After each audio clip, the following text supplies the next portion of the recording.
இனிமேல் ஃபேனை துடைக்க ஒரு எம்டி வாட்டர் பாட்டில் போதும். பலரும் பயன்படுத்தி வியந்துட்டாங்க. உங்க வீட்டிலும் ரெடி பண்ணிட்டீங்களா? வீட்டில் ஃபேன்களை சுத்தம் செய்யும் வேலை என்பது நம் தினசரி சுத்த பணிகளில் தவிர்க்க முடியாத ஒன்று.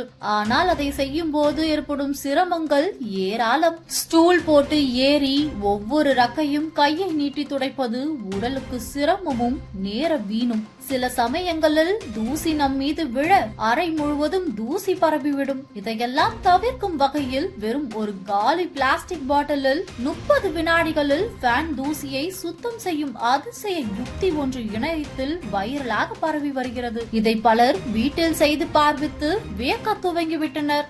இந்த முறையை செய்வதற்கு தேவையானவை: ஒரு பழைய பிளாஸ்டிக் வாட்டர் பாட்டில் 1/2 லிட்டர் அல்லது 1 லிட்டர், ஒரு கூர்மையான கத்தி, 2 காய்ந்த மைக்ரோஃபர் துணிகள் மற்றும் ஒரு மாப் ஸ்டிக் அல்லது நீளமான குச்சி. முதலில் பாட்டிலின் முன் மற்றும் பின்புறங்களை சுமார் 15 சென்டிமீட்டர் நீளமும் 5 சென்டிமீட்டர் அகலமும் வெட்ட வேண்டும். இது உங்கள் ஃபேன்களின் ரக்கையின் அளவுக்கு ஏற்ப மாறலாம். பெரிய ஃபேன்கள் என்றால் 17 18 சென்டிமீட்டர் நீளமும் 8 9 சென்டிமீட்டர் அகலமும் வைத்துக் கொள்ளலாம். பாட்டிலின் நடுப்பகுதியில் ஒரு சிறிய துளை போடுங்கள். இதில் உங்கள் விரல் நுழையும் அளவு போதும். இந்த துளையில் மாப் ஸ்டிக்கின் மேல் பகுதியை நன்றாக செருக வேண்டும். பின்னர் வெட்டிய பக்கங்களில் காய்ந்த மைக்ரோஃபர் துணிகளை நன்றாக செருகுங்கள். இப்போது உங்கள் ஹோம்மேட் ஃபேன் கிளீனர் தயார்.